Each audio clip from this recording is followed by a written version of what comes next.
ভুল করলেই আযাব দেন না, কেউ নাফরমানি করলেই আযাব পাঠান না। আল্লাহ অনেক সময় দেন, অনেক সময় দেন, শুধরে যাবার অনেক টাইম সে পায়। তারপরও যখন সে লিমিট ক্রস করে তখন আল্লাহ ধরেন। আল্লাহ সব সময় ধরে না, ধরলে ছাড়ে না, ধরে ধরে ধরে না, ধরলে আল্লাহ ছাড়ে না। আল্লাহ সব সময় ধরবে না। এবং যে সমস্ত জাতিগোষ্ঠীকে এই পৃথিবীতে আল্লাহ তাআলা আযাব দিয়ে ধ্বংস করেছেন, তাদের স্টোরি যদি আমরা খেয়াল করি, আমরা দেখবো যে তাদেরকে আল্লাহ অনেক সুযোগ দিয়েছেন ভালো হওয়ার, শুধরে যাওয়ার। কিন্তু তারা আল্লাহর আদেশ অমান্য করতে করতে করতে করতে যখন লিমিট ক্রস করে ফেলছে, একটা সবকিছুর একটা লিমিট থাকে, কি বলেন? We all should know all limits. আপনাকে জানতে হবে যে আপনি কতটুকু পর্যন্ত করতে পারবেন, কতটুকু আপনার সীমানা। You should know your limit. লিমিটটা আপনার জানতে হবে। তারা যখন লিমিট ক্রস করেছে আল্লাহ আযাব দিয়েছে। আপনারা সামুদ জাতির নাম শুনেছেন? তাদের কাছে আল্লাহ তাআলা একজন নবী পাঠিয়েছিলেন, নাম হচ্ছে সালেহ আলাইহিস সালাম। আল্লাহ নবী সালেহ আলাইহিস সালাম, তিনি তাদেরকে দাওয়াত দিলেন যে হে আমার জাতিগোষ্ঠীর লোকেরা, এক আল্লাহর ইবাদত করো। তারা অবাধ্য হলো। তিনি সত্যের পথে আহ্বান করলেন, তারা এই কথা শুনলো না। একটার পর একটা আল্লাহর পায়গাম আসে, তারা অবাধ্য হয়, তারা অবাধ্য হয়, তারা আল্লাহ তাআলার আদেশকে মানে না। সবশেষে সামুদ গোত্র, তারা আবার খুব শক্তিশালী ছিল। তারা পাহাড় কেটে আর্কিটেকচার করে ডিজাইন করে কিভাবে আবাসন তৈরি করতে হয়, পাহাড়ি এলাকায়, মাউন্টেইন এলাকায় কিভাবে আবাসন তৈরি করতে হয়, এটার ব্যাপারে এক্সপার্ট ছিল। তো তারা সালেহ আলাইহিস সালামকে বলল, সালেহ, তুমি পাগল, তুমি জাদুকর, তুমি যে আল্লাহর কথা বলছো আমরা মানবো এক শর্তে। যদি এই পাহাড়ের ভেতর থেকে 10 মাস গর্ভধারিণী একটা উট যদি বের করে আনতে পারো, এমন একটা শি ক্যামেল উট যদি বের করে আনতে পারো, যেই উটের পেটের ভেতরে একটা বাচ্চা থাকবে এবং উটটা পাহাড় থেকে বের হয়েই বাচ্চা ভূমিষ্ঠ করবে, এরপরে উটের দুধ যেন আমরা খেতে পারি, তুমি যদি এইটা দেখাইতে পারো তাইলে বুঝবো তুমি সত্য নবী। দোয়া করলেন, আল্লাহ আমার এই জাতি সামুদ, তারা তো চেয়েছে যে পাথর ভেতর থেকে যদি একটা উট বেরোয়, উট যদি বাচ্চা দেয় আর দুধ দেয়, তাহলে তারা তোমাকে মেনে নেবে। আল্লাহ তুমি মেহেরবানি করে এই মিরাকেল, এই মুআজিজা তুমি তাদের দেখিয়ে দাও। আল্লাহ তাআলা দোয়া কবুল করলেন। হাজার হাজার মানুষের সামনে চাক্ষুষ দিবালোকের মুহূর্তে পাথর ভেঙে একটা উট বেরিয়ে এলো বিশাল আকৃতির, এবং 10 মাস গর্ভধারিণী উট, সাথে সাথে এই উট বেরিয়ে বাচ্চা প্রসব করল, এবং সাথে সাথে এই ওলান থেকে উটের দুধ বেরোতে লাগলো। হাজার হাজার লোক এটার ওলান থেকে দুধ নিয়ে তারা তৃপ্ত হল। আচ্ছা, এই মুহূর্তে তাদের কি করা উচিত ছিল বলেন তো? আশহাদু আল্লা ইলাহা ইল্লাল্লাহ ওয়া আশহাদু আন্না মুহাম্মাদুর রাসূলুল্লাহ ওয়া আশহাদু আন্না সালিহান নাবিয়্যুল্লাহ, এটা পড়া দরকার ছিল না? দরকার ছিল। কিন্তু তারা একের পর এক ওয়ার্ড তুমি করতে করতে করতে করতে চাক্ষুষ দিনের বেলা এত বড় একটা মুআজিজা দেখার পরেও তারা অস্বীকার করলো। সাল্লাল্লাহু আলাইহি ওয়াসাল্লাম বললেন, তোমরা তোমাদের ওয়াদা পূরণ করো। তারা বলল, তুমি বড্ড বড় জাদুকর, তুমি যেন তেন জাদুকর না, তুমি পাহাড়ের ভেতরে জাদু ঢুকাই ফেলছো। কি মনে হয় তারা লিমিট ক্রস করে ফেলছে না? এবার ক্রস করছে না? তারা সীমা লঙ্ঘন করে ফেলেছে। দে ক্রসড দেয়ার লিমিট। এবার তো আর ছাড় দেওয়া যায় না, কারণ আমি আপনাদের বলেছি শুরুতে যে আল্লাহ সব সময় ধরে না, কিন্তু যখন ধরে ছাড়ে না। আযাব চলে আসলো। কি আযাব? আর্থকোয়েক, রাজফা, পুরো ভূখণ্ড কেঁপে উঠলো। কেঁপে ওঠার সাথে সাথে সব মাটিতে পড়ে গেল। 2 নাম্বার আসলো সাউন্ড ওয়েভ, শব্দ নিনাদ, প্রচন্ড শব্দ তরঙ্গ।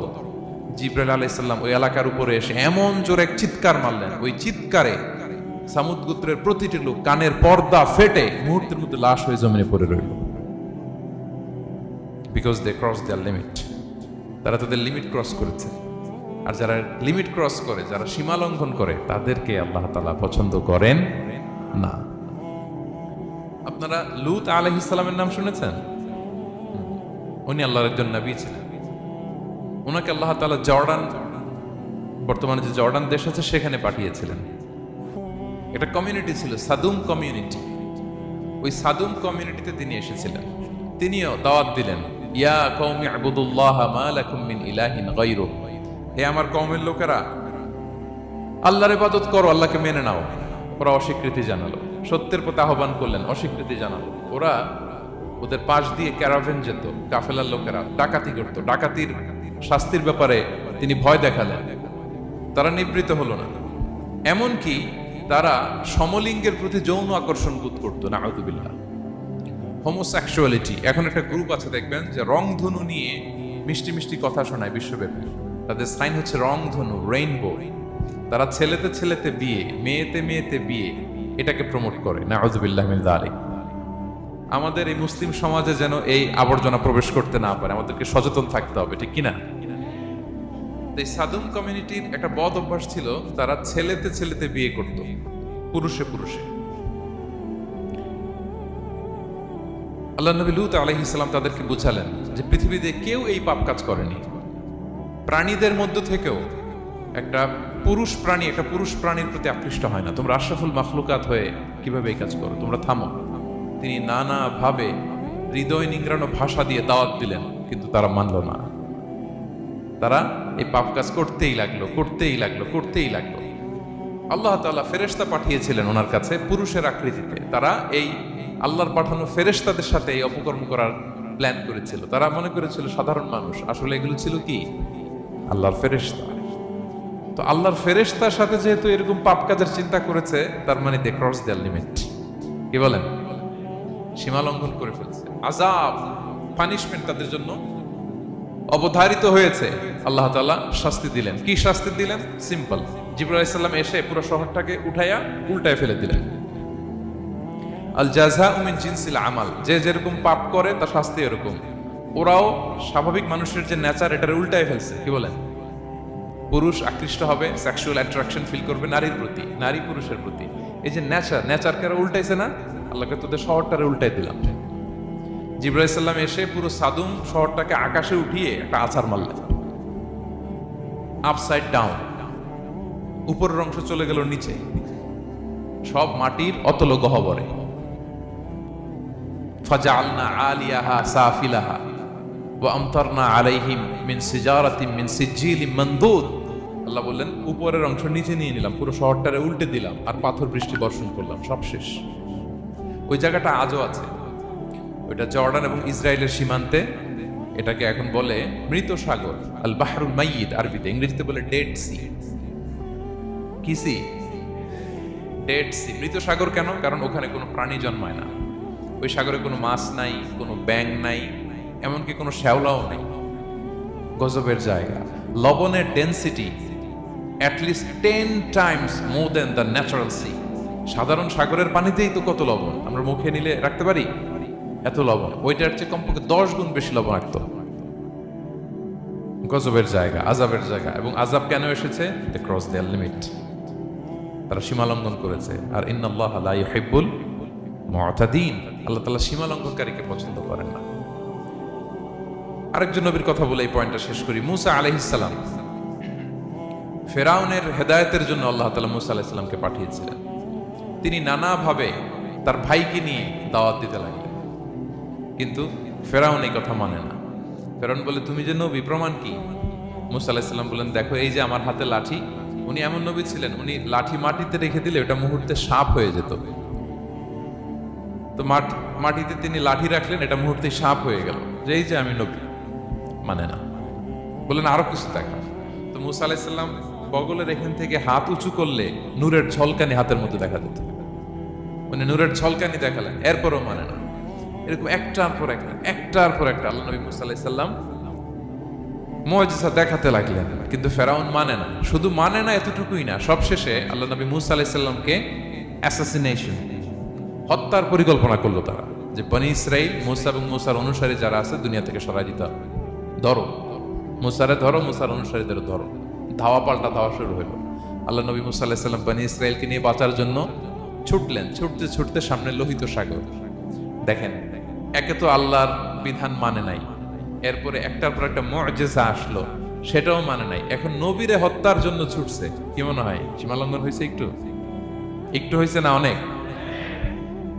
আল্লাহু আকবার। আল্লাহ বলেন ফাআগরাকনাল আখারিন, আমি মূসা এবং বনি ইসরাইলকে বাঁচাই দিলাম, ফেরাউন সহ তার দলবলকে সাগরে ডুবায় মারলাম। শুধু ডুবাই মারে নাই, আল্লাহ বলে ফালিয়াউমা নুনাজ্জিকা বিবাদানিকা লিতাকুনা লিমান খালফাকা আয়া। ফেরাউনকে লোহিত সাগরে তো ডুবিয়েছেই। আল্লাহ বলেন ফেরাউন, তোর অনুসারী যারা পৃথিবীতে থাকবে, তোর চালাচামুন্ডা যারা থাকবে, তোর খালাতো ভাই চাচাতো ভাই যারা দুনিয়াতে বেঁচে থাকবে, তাদের জন্য তোর লাশটারে আমি শুটকি বানিয়ে রাখলাম। Up to the day of judgement, কিয়ামত পর্যন্ত ফেরাউনের লাশটা মিশরের জাতীয় জাদুঘরে ড্রাই বডি হিসেবে আছে। আমি নিজে দেখে এসেছি নিজ চোখে, মমিফাইং করে শুটকি বানায় রাখছে। এভাবে পৃথিবীতে যতগুলো জাতিগোষ্ঠীকে আল্লাহ তাআলা আযাব দিয়ে ধ্বংস করেছে, তার কারণ হচ্ছে সীমা লঙ্ঘন। তার কারণ কি? প্রিয় ভাইরা, আমরা যেন আমাদের লাইফস্টাইলের দিকে একটু খেয়াল করি যে এই সীমা লঙ্ঘনের কাতারে আমরা চলে আসলাম কিনা, আমরা চলে আসলাম কিনা আমাদেরকে খেয়াল রাখতে হবে। আল্লাহ তাআলা সীমা লঙ্ঘনকারীকে পছন্দ করেন না। ইন্নাল্লাহা লা ইউহিব্বুল মু'তাদিন, তিনি সীমা লঙ্ঘনকারীদেরকে পছন্দ করেন না। এমনকি রাসূলুল্লাহ সাল্লাল্লাহু আলাইহি ওয়াসাল্লামের বায়োগ্রাফি যদি আমরা খেয়াল করি, আমরা দেখব যে তিনি যখন যুদ্ধের জন্য অভিযান পরিচালনা করতেন, দল পাঠাতেন, সেনাবাহিনী পাঠাতেন, তখন তাদেরকে বলতেন, খবরদার যুদ্ধের ময়দানে সীমা লঙ্ঘন করো না, সীমা লঙ্ঘন করো না, খবরদার। যুদ্ধে যদি কেউ হেরে যায়, বন্দীদের সাথে খারাপ আচরণ করো না। ওরা হেরে গেছে বন্দী, আপনি চাইলে তার কান কেটে দিতে পারবেন, নাক কেটে দিতে পারবেন, আকৃতি বিকৃতি করতে পারবেন না। বিষ্ণু ইসলাম বললেন, খবরদার সীমা লঙ্ঘন করো না। যেখানে যুদ্ধে গিয়েছো ওই এলাকার শিশুদেরকে মেরো না, ওই এলাকার নারীদেরকে মেরো না, ওই এলাকার পাদ্রীদের গায়ে হাত তোলো না। সন্ন্যাসীতে যারা ইবাদত করে ওদের তো দোষ নাই, সিভিলিয়ান নাগরিক, তাদের গায়ে হাত তোলো না, খবরদার। গবাদি পশুর গায়ে হাত তুলবে না, এগ্রিকালচারাল প্রোডাক্ট জ্বালিয়ে দিও না। সুবহানাল্লাহি বিহামদিহি, কি রহমতের নবী ছিলেন। সীমা লঙ্ঘন যেন না করে বিষ্ণু ইসলাম অভিযান প্রেরণের আগে তিনি স্পষ্ট বলে দিতেন, খবরদার কেউ সীমা লঙ্ঘন করবে না।